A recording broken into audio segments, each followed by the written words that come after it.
Mateus 9, versículo 20 diz assim: Eis que uma mulher que durante 9 e 20 de Mateus, ok? Mateus 9 e 20. Vamos lá. Eu estou sem a minha Bíblia aqui, estou lendo no celular.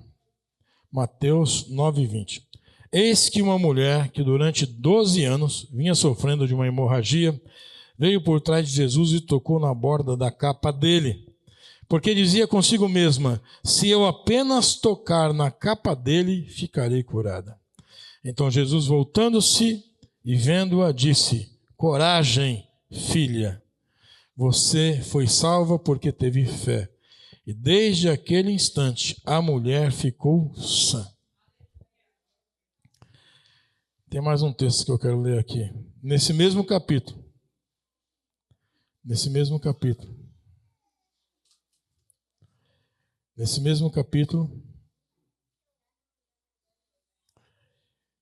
Versículo 23.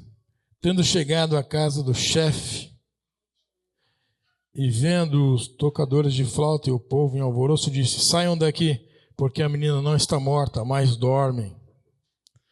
E riram-se dele.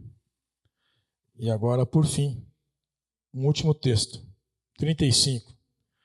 Jesus percorria todas as cidades e aldeias, ensinando nas sinagogas, pregando o evangelho do reino e curando todo tipo de doenças e enfermidades. Ao ver as multidões, Jesus se compadeceu delas, porque estavam aflitas e exaustas como ovelhas que não têm pastor. Então Jesus disse aos seus discípulos: a seara é grande, mas os trabalhadores são poucos. Por isso, peçam ao Senhor da seara que mande trabalhadores para a sua seara. Senhor, este é a tua palavra, que essa manhã, que o teu Espírito Santo possa nos falar ao coração. Se conosco em nome de Jesus e nos ajude, Senhor, nessa manhã. Nós precisamos te ouvir. Então, fale ao nosso coração, em nome de Jesus pedimos e agradecemos. Amém e amém. Irmãos, esse capítulo 9 de Mateus, eu li esses 3 textos, eu destaquei um pouco de cada um. O primeiro texto é a mulher do fluxo de sangue, que sofria 12 anos de uma hemorragia. E que, segundo a tradição, a mulher, quando estava menstruada, ela não podia ter contato com a família. Então ela tinha que ficar isolada num cômodo da casa, não podia ter contato com ninguém, porque ela estava, segundo a lei, impura. Então ela tinha que ficar reclusa, sem contato com o marido, com os filhos, com a sociedade, não podia ter contato com ninguém, não podia tocar nem ser tocada. Então ela tinha que ficar isolada num cômodo à parte da casa. E o problema é que uma mulher, no seu ciclo normal, 7 dias, ela tinha que ficar isolada. Mas essa mulher, ela já estava com esse problema, essa hemorragia, que virou uma hemorragia, um fluxo que não parava, 12 anos. 12 anos. Então essa mulher havia 12 anos que estava enferma. Por 12 anos essa mulher estava sangrando. Por 12 anos essa mulher estava reclusa. Por 12 anos essa mulher não podia falar com ninguém, nem tocar em ninguém, nem ser tocada por ninguém. 12 anos vivendo reclusa como se fosse uma prisão, praticamente prisioneira da sua enfermidade, uma mulher isolada de todo e de tudo, de todos e de tudo, porque ela estava enferma, 12 anos. E segundo a lei, todo mundo que tocasse nessa mulher, ou fosse por ela tocado, estaria impuro. Então essa mulher não podia sair na cidade, porque se alguém esbarrasse nela, ficava impuro. Se ela tocasse em alguém, ficava impuro. Ela também não podia fazer uma comida e você comer, porque a comida que ela fizesse estava impura.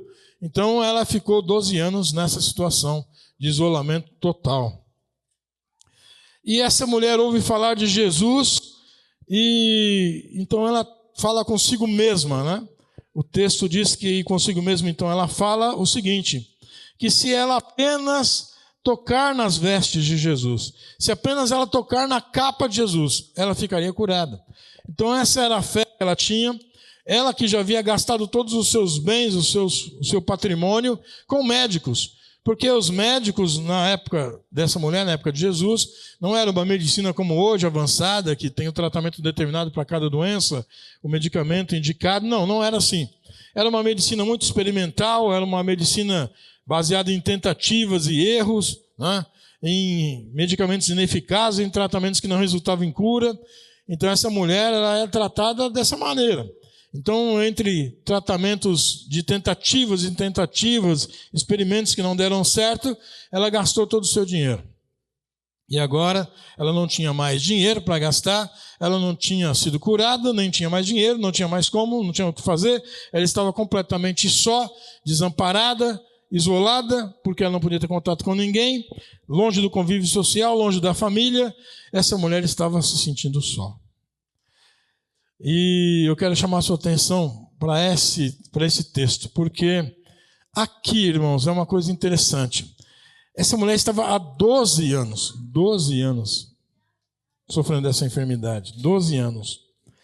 Ou seja, quando ela ficou doente, Jesus ainda não tinha começado o ministério. Jesus começou o ministério dele com 30 anos, e 3 anos de ministério.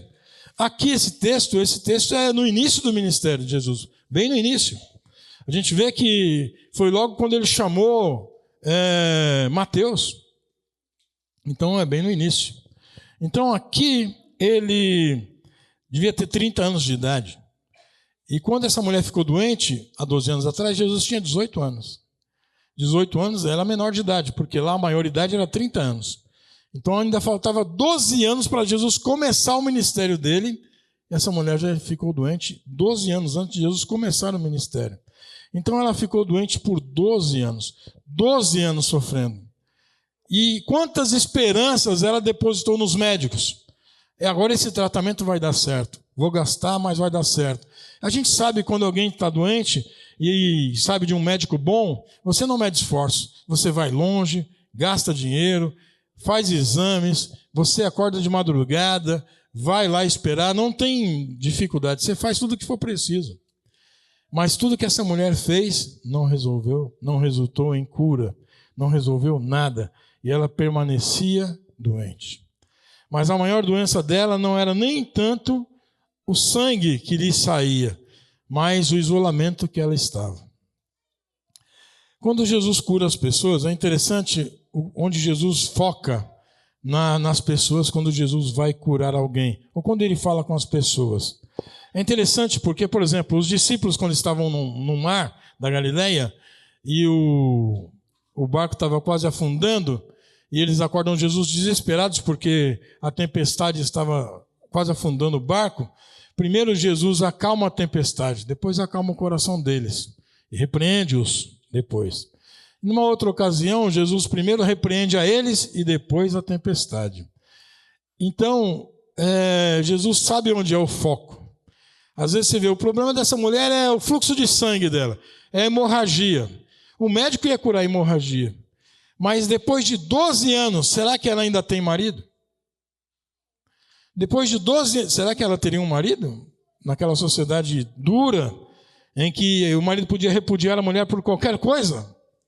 Dava uma carta de divórcio e repudiava a mulher? Será que esse marido aceitou ter uma esposa que ele não podia tocar durante 12 anos? Ou será que ela foi repudiada? Porque o marido ia falar, você nunca está sarada, então tchau, um abraço, vou casar-me de novo, porque havia a carta de divórcio, que o homem fazia e mandava a mulher embora. Você acha que esse marido ficou lá 12 anos aguentando essa enfermidade, esperando? Não, talvez não. Você acha que os familiares também tiveram paciência de participar dessa doença durante 12 anos, uma mulher que você não podia pegar na mão, não podia abraçar, não podia chegar perto, não podia ir na casa dela, nem ela na sua? Será que as amizades duraram esses 12 anos? Ou talvez não duraram e ela continua só agora? Agora, então, a doença dela, a maior doença dela não é a enfermidade no corpo, mas é a enfermidade social. É a doença, o isolamento, ela estar isolada, se sentindo só. Tal qual você pode estar sentindo só também. E aqui eu vou dizer para você uma coisa. Talvez você esteja numa casa que tem tanta gente e você está se sentindo sozinho. As irmãs, podem estar se sentindo tão só. Essa semana, você lá nos seus afazeres, nas suas coisas, ou no seu momento mais angustiante dessa semana, você pode ter dito, eu me sinto tão só.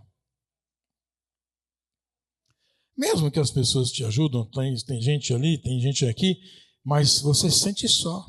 É como se no mundo tivesse uma única pessoa, você. É como se no mundo não tivesse mais ninguém, só você.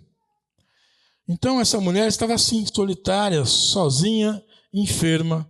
E uma outra questão é a fraqueza, né? Eu nunca tive uma hemorragia, graças a Deus, mas quem teve ou fez uma cirurgia muito grande e sabe que depois vem uma fraqueza muito grande.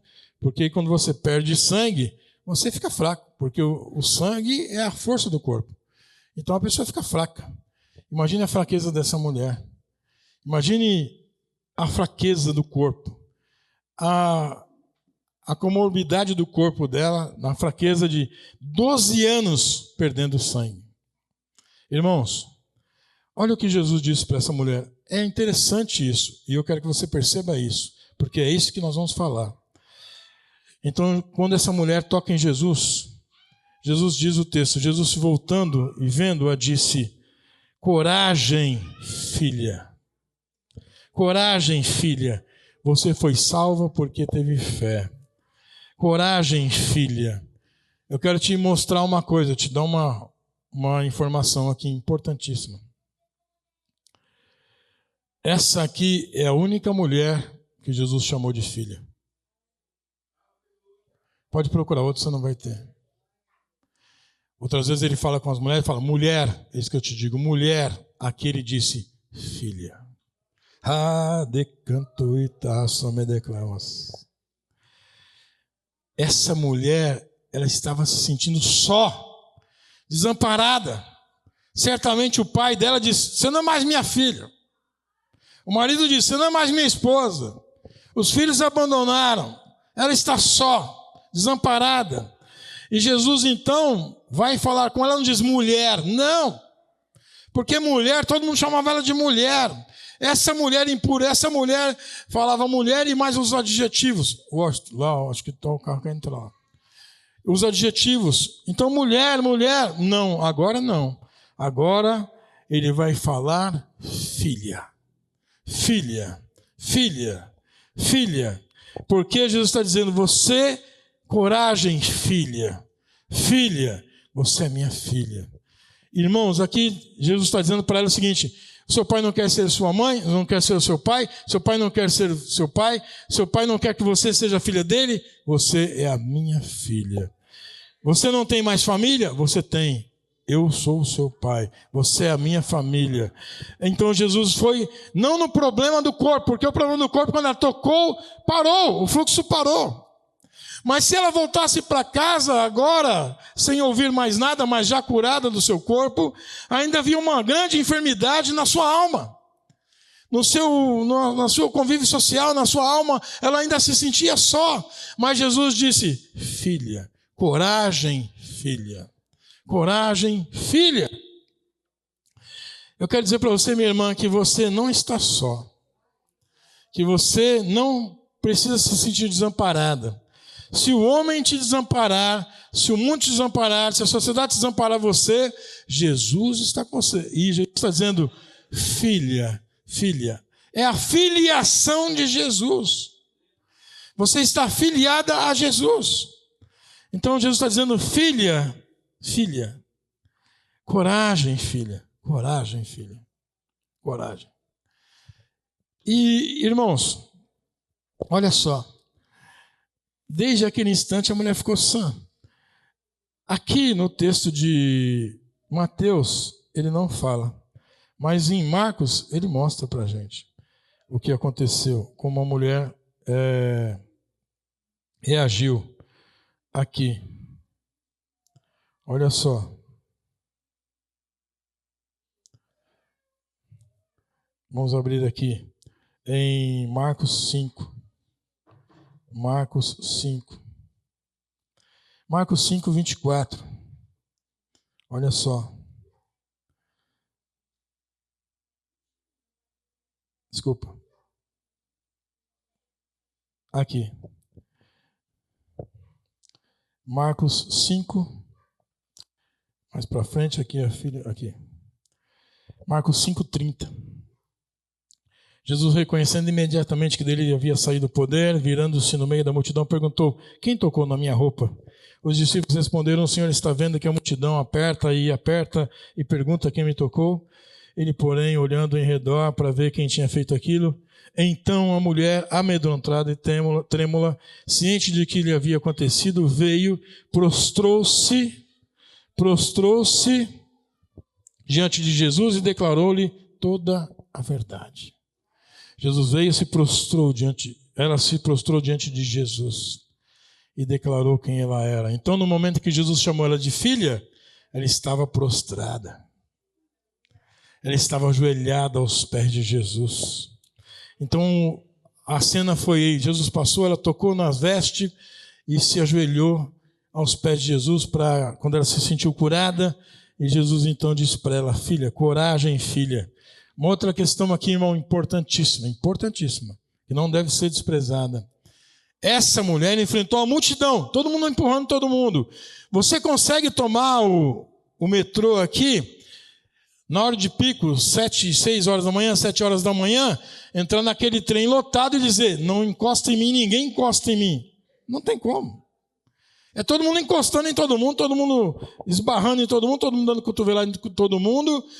É a mesma coisa que estava acontecendo. Jesus estava passando aquela multidão e ela teve que entrar na multidão, acotovelar um e outro, empurrar um e outro e chegar até Jesus.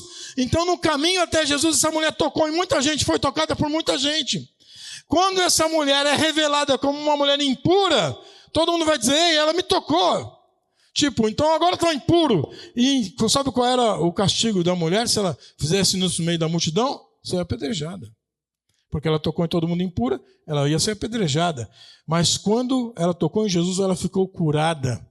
Isso muda a situação, porque ser tocado por uma mulher impura, eu fico impuro, mas agora ela está limpa. Então não... E eu mostro aqui uma coisa: a religião, irmão, ela não serve para nada. A religião, ela só despreza as pessoas, ela menospreza, ela joga de lado as pessoas. A religião discrimina, a religião, ela é discriminatória, é condenatória. A religião não leva ninguém para o céu, ela só quer levar todo mundo para o inferno. Porque a religião, ela só quer pôr os outros no inferno. A religião é cruel, mas Jesus é maravilhoso. A religião dizia: se uma mulher impura tocar, você fica impuro. Se tocar então no sacerdote, ele tem que ficar afastado de todo o serviço porque ele está impuro. Mas esse aqui, o sumo sacerdote de Deus, Jesus, uma vez a mulher tocou nele, além dele não ficar impuro, a mulher que estava impura se tornou pura. A mulher ficou limpa. A religião condenava essa mulher ao isolamento e ao apedrejamento. Mas o sangue de Jesus poderoso, o nome de Jesus, o próprio Cristo, o maravilhoso, aquele que veio para salvar, aquele que veio para dar a sua vida e deu, e resgatou a humanidade, e este sim, uma vez tocado, não ficou impuro. Mas pelo contrário, ele purificou aquela mulher. Se a religião fosse boa, essa mulher não tinha ficado 12 anos impura. Era só um religioso ir à sua casa e tocar nela e ela seria curada. A religião, além de ser tão incapaz de curar alguém, ela é tão frágil que se alguém impuro tocar nela, ela pega a doença do outro. E a gente muitas vezes, como religiosos, também ficamos assim. Porque isso daí nem chega perto de mim, porque você tem um pecado, não quero nem chegar perto de você, porque você é um pecador. Pelo contrário, se você fosse realmente de Deus, você poderia se aproximar e influenciar, não ser influenciado. Você poderia tocar e curar, e não ficar impuro. Que religião poderosa é essa, que não tem poder para purificar ninguém, e basta um toque de um impuro para ela se tornar impura? Eu não quero servir um Deus que não pode ser tocado, ou que ao ser tocado se torna impuro. Não, eu quero servir um Deus que ao meu toque ele me purifique. Eu quero um Deus que me transforme, me mude de impuro para puro. E esse é Jesus. Só mais uma coisa que eu quero chamar a atenção nesse texto. Aliás, mais duas, mas essa. Esse texto está no mesmo capítulo da filha de Jairo. E a filha de Jairo tinha 12 anos. Então, a menina tinha 12 anos, e ela, filha de Jairo, estava morta. Essa mulher que havia nessa enfermidade há 12 anos. Ou seja, as duas tinham a mesma coisa. Uma estava morta porque morreu de verdade, e a outra estava morta social porque tinha uma enfermidade. E naquele mesmo momento, naquele mesmo dia, naquela passagem, Jesus ressuscitou a filha de Jairo e também ressuscitou a mulher do fluxo de sangue para a sociedade. Ele resgatou a mulher do fluxo de sangue da doença para a saúde, do isolamento para a comunidade, e resgatou a filha de Jairo da morte para a vida. Ambas com 12 anos. A luta da mulher, 12 anos. A criança morta com 12 anos. Mas Jesus foi lá. E depois de ter feito tudo isso, Jesus então, caminhando, diz o texto que ele vai ver a situação das pessoas. E ele vai ficar triste. E ele vai ver aquilo e vai entristecer. Ele vai ver pessoas sofrendo, angustiadas, andando solitárias, de cabeça baixa, cheio de sofrimento. E ele vai olhar para essas pessoas e vai dizer o seguinte: olha, a seara é grande, mas são poucos os ceifeiros. Olha só, então disse Jesus aos seus discípulos, depois de ter visto as multidões, se compadeceu delas, porque estavam aflitas, exaustas, como ovelhas que não têm pastor. Quantos religiosos haviam lá em Jerusalém? E essas pessoas entristecidas. E quando Jesus disse, peçam, pois, ao Senhor da seara que mande ou envie trabalhadores. A palavra envie aqui na minha na A está mande, mas a palavra, a tradução melhor é envie. A palavra enviar no grego aqui utilizada é ekbalo. Ekbalo é a mesma palavra usada para expulsar demônio. Quando você expulsa um demônio, ekbalo. Ek é uma preposição, balo é jogar. Então é lançar fora. Ek é uma preposição para fora, balo, lançar. Então ekbalo é lançar fora. Então aqui a palavra expulsar um demônio, ekbalo é expulsar um demônio fora sem dar chance, sem que ele possa voltar. A palavra que Jesus usou aqui foi a mesma, ekbalo. Ele disse, peça ao Pai, ao Senhor da seara, ao Pai, que envie, peça ao Senhor da seara, que envie, a palavra ekbalo, ou seja, que mande para cá trabalhadores. Essa palavra envie, não é no sentido, meu filho, vai lá, por favor, não. É no sentido de que o Senhor lance lá sem eles conseguirem voltar. É uma coisa violenta. Sabe o que isso quer dizer? Isso quer dizer o seguinte, não é um trabalho missionário assim que você fala, eu vou ver se dá, eu vou se eu quiser, eu vou servir a Deus se der. Não. Aqui é uma coisa tão forte, é um chamado tão irresistível, que você é lançado nesse chamado e não consegue mais sair. Não consegue. Por mais que queira, porque é uma coisa violenta. Assim como a palavra usada para expulsar o demônio não pode mais voltar, é a mesma palavra usada, peça para Deus pegar os trabalhadores e lançar aqui. E jogar aqui sem que eles possam voltar. É uma coisa assim que eles não tenham mais como voltar. Uma paixão que vai queimar tanto que eles não vão conseguir largar isso. Então o amor pelas coisas de Deus, o amor pela obra de Deus é assim. É esse ekbalo, é lançar aqui. E eu pergunto para você, você tem esse amor pelas coisas de Deus? Nós temos esse amor pelas coisas de Deus. Lembre que o salmo que nós lemos inicialmente, no começo do culto, Salmo 18, eu te amo, ó Senhor, rocha minha. Então, irmãos, é aquilo que você pensa, não, eu vou parar, não quero mais fazer nada, eu vou largar tudo, mas você não consegue. Porque você foi lançado nessa obra sem poder voltar atrás. É um ekbalo. Você foi jogado, lançado para cá. E que essa mulher, como essa mulher estava, olha só, essa mulher, eu olho para ela e olho para a mulher samaritana. E olho para prostituta que Jesus resgatou. E olho para as irmãs de Lázaro chorando. E sabe o que eu vejo? Eu vejo a mulher como a mulher sofre. Como a sociedade oprime a mulher. E eu vejo como Jesus veio para resgatar o valor da mulher, para resgatar a mulher, para olhar no lado da mulher que ninguém olhava. Como era duro os homens, não é? Tipo, você está impura, se afaste daqui, vá para lá. E quando é que o homem ficava impuro?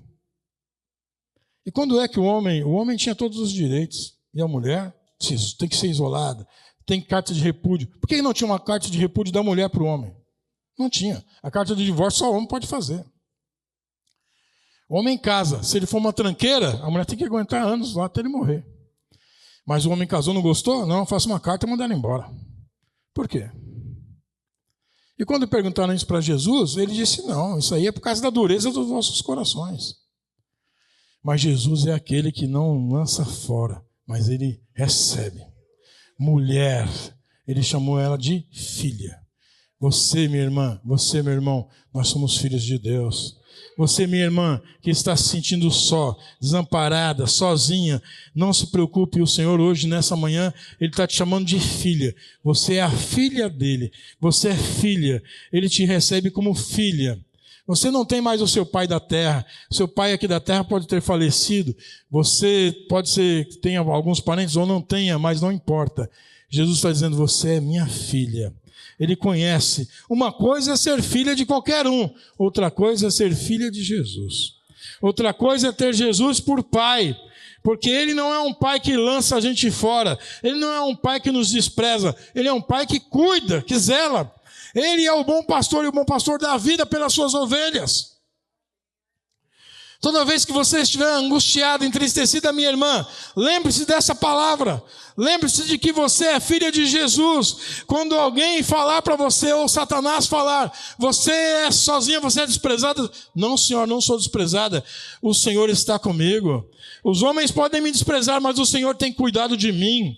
Se não fosse o Senhor que cuidasse de você, como você estaria aqui nessa manhã? Tudo que você passou, tudo que você viveu, quem seria hoje você? Será que você estaria pelo menos viva? Ei, minha irmã, como seria a sua vida se Deus não fosse contigo? Tudo que Ele fez por você, onde Ele te guardou, onde você andou, tudo que você viveu. Aliás, você hoje serve a Deus, amém, glória a Deus. Mas você sabe que por muitos anos você não servia a Deus. Você nem queria saber de Deus. E já lá, você já era filha de Jesus. Lá, Ele já te guardava. Ele já cuidava de você. Quando o mundo te desprezava porque você era quem era, Jesus já te acolheu. Já tinha te acolhido. Jesus já tinha te acolhido. É interessante que Jesus vem ao mundo e Ele podia vir de qualquer forma. Podia escolher várias maneiras. Mas Jesus vem gerado por uma mulher. E Ele nasce no ventre de uma mulher. A única coisa que Ele fez foi, não tem o homem não tem, a semente do homem não tem. Então, da semente da mulher, a mulher não tem semente, a semente é do homem. Espermatozoide, esperma, semente, zoide, zoe, vida, semente da vida, é o espermatozoide. Mas nesse caso, ele foi gerado no ventre da mulher. No ventre da mulher. Porque ele valorizou a mulher. A mulher trouxe vida ao mundo. A mulher trouxe Jesus ao mundo. Então a mulher, você olha ao entorno de Jesus, as mulheres estão lá. Ele tinha 12 discípulos homens, mas se fosse ver as mulheres, muito mais. Na crucificação, quantos dos discípulos estavam lá? De 12, 1. E as mulheres estavam lá, porque elas não temeram, não tiveram medo. Como sempre, as mulheres são mais corajosas. Não é? Então, elas estavam lá. O Império Romano podia matá-las, prendê-las, mas elas estavam lá. Mas os homens, os discípulos, estavam em casa, tremendo, com medo, escondidos, mas as mulheres estavam lá. Veja as mulheres hoje, as igrejas de hoje. Tira as irmãs de uma igreja, quem sobra? Quando eu comecei meu ministério, algumas pessoas falaram, é bom ter bastante jovem. Eu falo, não, a igreja para crescer tem que ter mulher. Tem que ter as irmãs. Uma igreja sem irmã não vai. Tem que ter as irmãs. Uma igreja só tenha jovem, é complicado, desconfie. Se você for numa igreja e lá todo mundo é jovem, desconfie, porque vai ter problema. É necessário ter os cabelos brancos. É necessário ter a sabedoria dos velhos. É necessário ter o cuidado das irmãs, o zelo das mulheres. É necessário. E eu termino dizendo, filha, coragem. Pastor, eu vim aqui nessa manhã para Deus falar comigo. Minha irmã, receba essa palavra. Jesus está dizendo para você, filha, coragem. Amém? Coragem. Coragem. Senhor, o que eu vou fazer? Filha, coragem. Irmão, filha, você não está mais desamparado, você tem um pai. Que Deus abençoe as nossas vidas.